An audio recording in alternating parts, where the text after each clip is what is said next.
Hi, I'm Judy Vitale with ReadTheStars.com, and I'm here to tell you, happy full moon. Yeah, we're going to have a full moon tomorrow, Saturday, August 13th, at about 2 or 3 minutes till 3 o'clock in the afternoon on the East Coast at Eastern Time. The rest of us can figure out from there where our time zones are, and at that moment, just think to yourself, how have I, as an individual, contributed to a group in the last few weeks, and how can I do it better? You might find some sort of combination. You might have started off the lunar cycle thinking, what am I going to do? And now understanding what it is that you're going to do. The full moon has meaning for that monthly cycle as well as longer cycles. We can talk about that sometime. But for now, let's just look at it in that way. How can I, as an individual, express myself in a group? And answering that question come on the full moon time. It's also the last full moon of the time that's really, really summer, because by the time the next full moon comes, we're going to be looking at fall. So let's go out there and honor the moon. I'm going to go get doused with water today just for fun. And I mean real fun, too, so I'm going for that. It's a beautiful day here in Pittsburgh, Pennsylvania, and I'm going to go enjoy it, get wet, and just feel water all over the place. That's a very moon thing to do. And the other moon thing to do is to sit and talk or write about your feelings. Something about the emotions, something about the feeling of being immersed and allowing your mind to just be abandoned for a little while so you can be surrounded by your feelings and your emotions and live in that world for just a day. It won't hurt.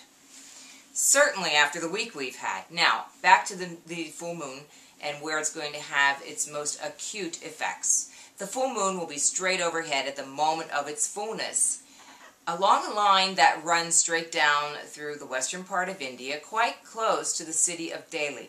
So, I mean, we need to consider that there are things that could be happening there at that point in time. We haven't heard a lot about what's happened in India's economy with all of the turmoil and tumult that we had over the last week.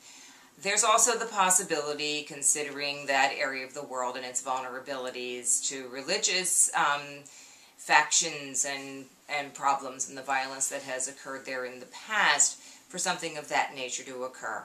Let's all hope that that isn't the case, and what we do hear about is some uplifting story of people making their community a better place. Wouldn't that be great? Let's hope that's what we hear. On the other end of it, where we will have the sun straight up in the sky at the time of the full moon, will be in the United States. It will be specifically going through North and South Dakota, Nebraska, Colorado, and western Texas. This is interesting to me because I have been quite concerned about Texas in the last several months, hearing about the drought and the things that are happening there. So it's possible that we hear news about that, there's some sort of turnaround or something difficult. With the sun being straight up over them, it could be more heat, possibly some wildfires anywhere in that area. Let's hope that's all that there is. Now, the full moon is also a time when seismic activity tends to kick up. So some of those areas that we spoke about earlier in the week around the Ring of Fire in the Pacific region could possibly experience some little tremors. Let's hope nothing too serious once again. But in general, the whole spirit of it is the spirit of Aquarius, which is how can we rise as human beings from being our selfish animal egos and transcend into a major contributor into the community around us. So go on and do something with a group and feel how you can contribute. If someone says bring a dish, don't moan and groan. Put some effort into making something people are really going to like and see that as a representation of the energy that you're putting in to that group effort. So for now, that's it. I hope that all is well with you and you enjoy your full moon and enjoy summer while it's still here. Again, I'm Judy Vitale. If you need to contact me, Judy, Judi, at ReadTheStars.com. Will get to me. I'll talk to you soon. Bye now.